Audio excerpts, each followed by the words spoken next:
Welcome to another podcast of X's podcast for the broken hearts and traumatized.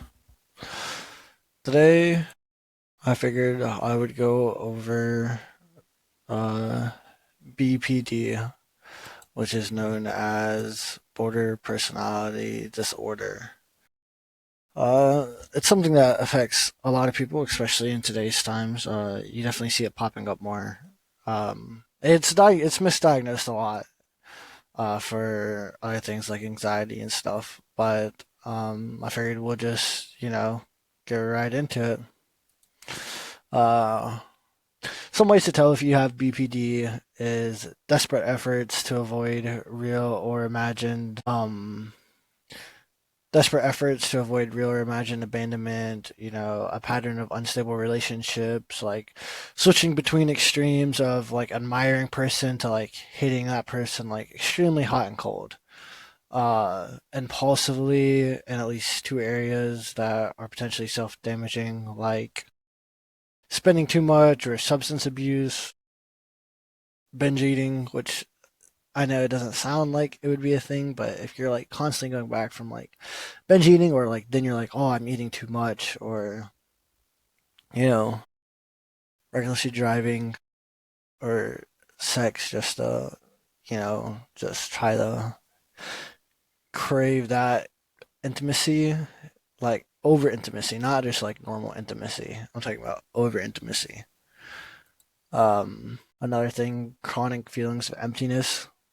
Uh, just constantly feeling empty and uh, intense anger, or have a hard time controlling anger, like stuff like the chronic loneliness or like emptiness and like the intense anger stuff. I think that's a lot of reasons why BBD is probably uh, misdiagnosed, because I mean that could just be like anger issues or anxiety or stuff like that, and so it's easily why BPD can be overlooked like that. Um, Paranoia is a very big thing, especially in relationships. Constantly being paranoid about that person leaving. Um, those are some diagnoses of what BPD would look like. So if you feel like, you fit a lot of those categories, maybe you should, look into it, figure out, if you fit that script. And if so, like, what do you talk to somebody? And there's ways to get help, you know. So now I'll talk more about the relationship aspect of BPD, because this is, a podcast for, broken hearts. And a lot of BPD relationships do end in heartbreak. It's very hard for someone with BPD to hold a relationship. I know it's not like, you know, addicted people with BPD or like anything. I mean, it's very true. I mean, you have the relationship usually deals with instability, fear of abandonment, lying, impulsive sexuality. You know, it's just all those things just cause like a bad relationship. Uh, that can cause a bad relationship with someone with BPD. Like people with BPD are, usually terrified that others will leave them. Like they'll start feeling like smothered, or they'll start being fearful of intimacy, which leads them to withdrawal from the relationship. I mean, or it goes to that fear of abandonment and they're suddenly all over you and they want you. And it's just like that constant push and pull. And if you're dating with someone with BPD, it's important to be very observant. You know, uh, it's not like they're purposely, pushing and pulling with you. And I would recommend, if you don't have patience and the willingness to understand someone with BPD, then I wouldn't recommend being in a relationship with someone like that. Sorry, but I know, because all you're doing is hurting that person in the long run. And truthfully, you may hurt yourself in the long run too. Especially with that back and forth. Uh, 1 second they love you a lot, and then the next, uh, and the next they don't. I mean, it's just that simple. Fear of abandonment is a big thing for people with BPD. They're always on high alert, looking for any possible sign that, someone's going to leave them. And that's where a lot of understanding comes in, and they may constantly tell you, like, they may constantly ask you, like, do you love me? Like, are you still in love with me? Um, because they're looking for that reassurance. Uh, I have a big problem with that in my own relationships, constantly asking, uh, do you still love me? Uh, are you sure? Like stuff like that, because it's a constant fear of abandonment. I mean, and then if you do something out of the normal, like you could be in a very good routine, but then all of a sudden, if like you switch something up, then that could cause, you know, bam, that fear's right there. Like, oh, like what did I do wrong? Like, what's going on? So I and there's that. People with BPD could lie in a relationship too, and it's not a bad thing. I mean, it's bad to lie, but they don't do it out of cruelty. They'll lie to try to avoid being abandoned. Or it sucks though because it's like, it undermines trust in ways like, because, like trust is the foundation of any healthy and great relationship. It is. But sometimes that just it doesn't matter in the end. Sometimes if you're really doing a relationship with someone with BPD, you're gonna have to understand that they may lie, and they don't lie, out of cruelty. They lie because they feel like it's the only way to keep you, or they're scared of you leaving. And I'm not condoning the lying. And you'd want to sit down and talk with them about it and explain, why they shouldn't lie and stuff. Even if you have to explain it over and over again. And this is a conversation you have done multiple times. It's a very real thing that it may happen. You may just have to. Um, I mean, but that's not a bad thing. Okay, so another symptom of something for BPD, you'll have to do symptoms with the indirect effect for a relationship, like self harm or dissociative systems. It has a direct impact on your relationship, obviously.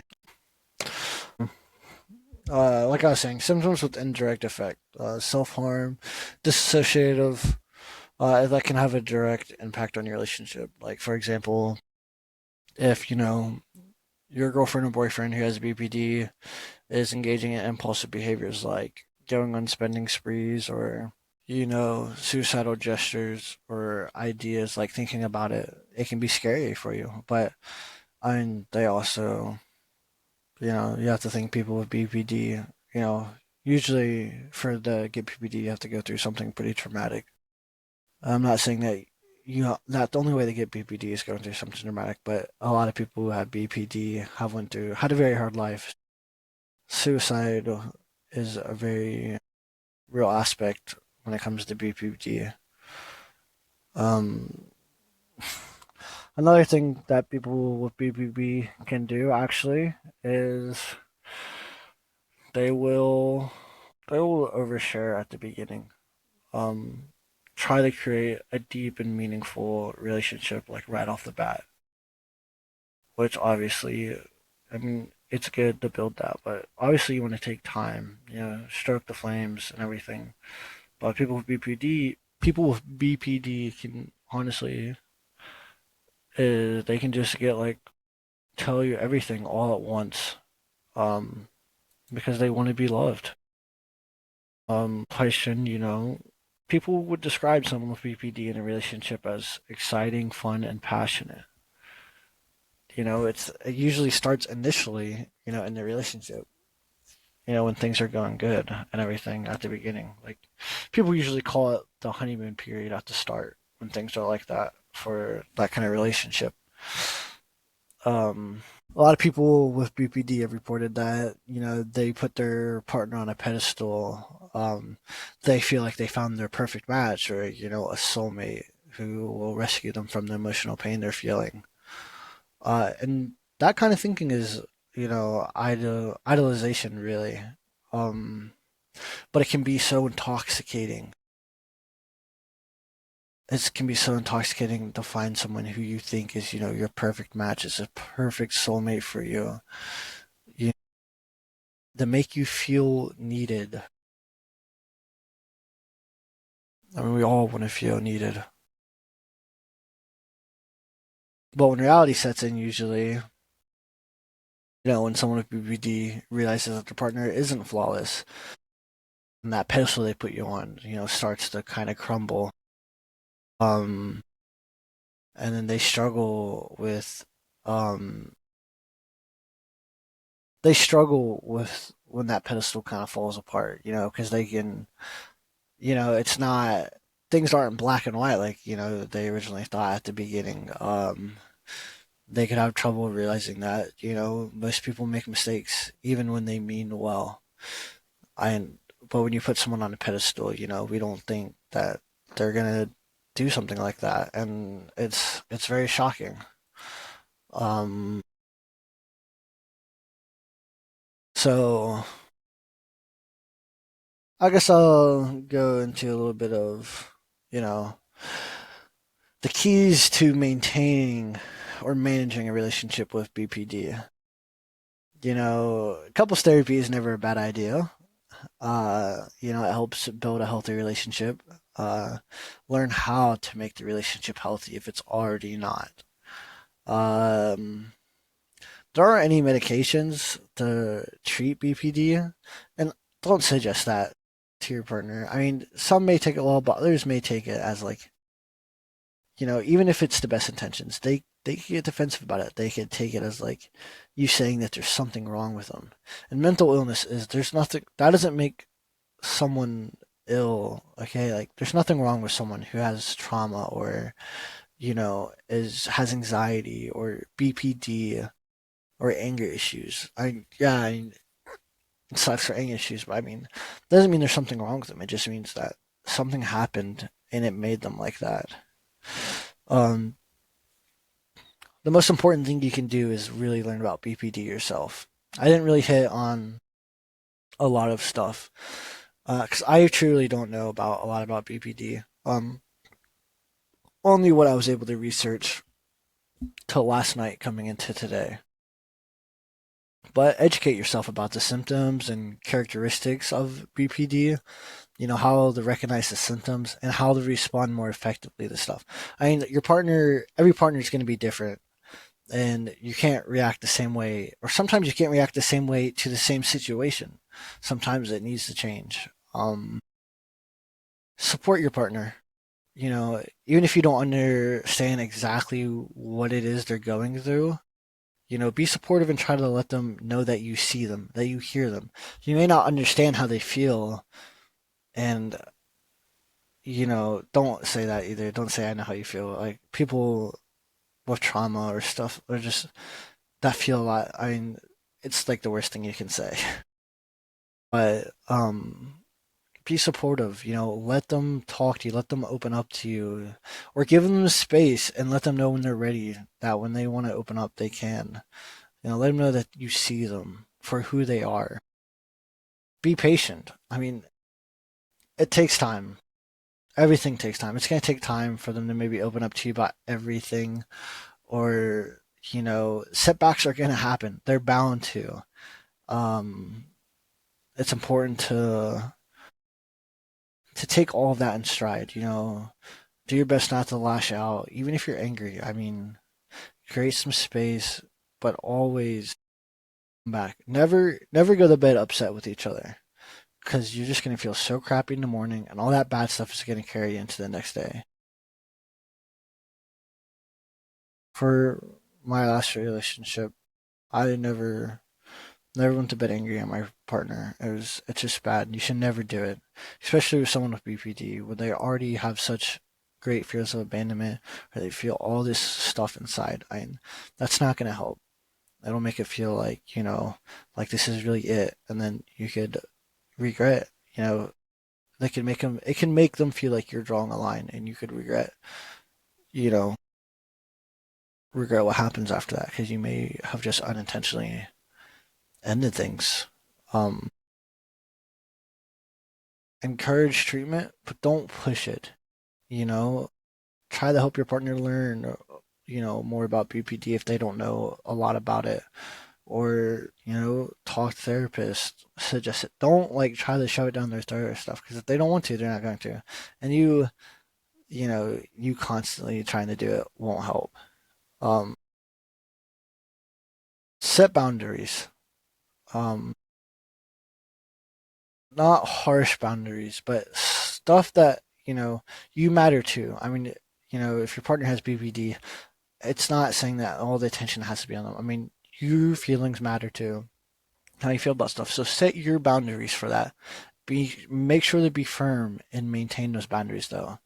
Because if you don't, then it's gonna get confusing because you're like, oh, but you were okay with it this time or stuff. Um, and care for yourself. Supporting your partner is important. But like I said, you matter too. It's important to make sure that you're happy too. Um,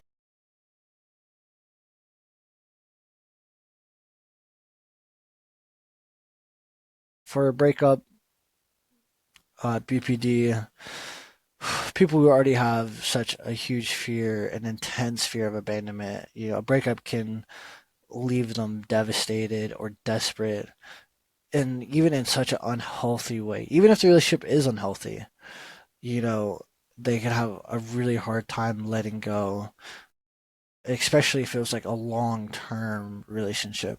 I mean, they'll do anything to get you to stay or to try to make things work. And if you have a friend that has BPD and is going through that, don't let them do that because they're just hurting themselves over and over again.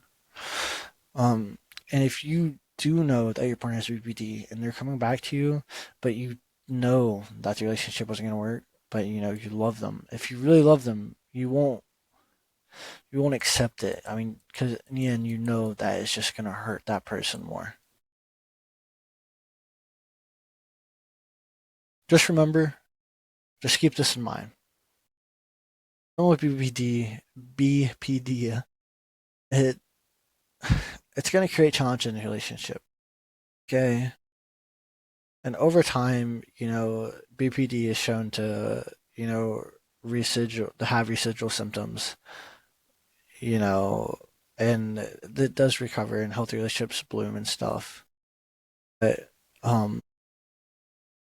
just keep in mind to be patient and understanding. And if you don't feel like you're ready to support someone in that kind of way, then don't start a relationship like that because you're just setting that person up for failure. You're setting yourself up for failure that way too, which isn't good for either of you. I know this wasn't a long podcast, but this is what I have for today. So I'll say this again, just like all my other podcasts. Today, I hope everyone had a great day. And if you didn't have a great day, tomorrow will be better. Remember, you matter. There's only one of you in this entire world. Without you, the world just wouldn't be right. Your life is your own story. Only you can decide how the pages are filled. Keep your head up and keep smiling. I'll see you guys next time on X's podcast for the broken heart and traumatized. Good night, everybody.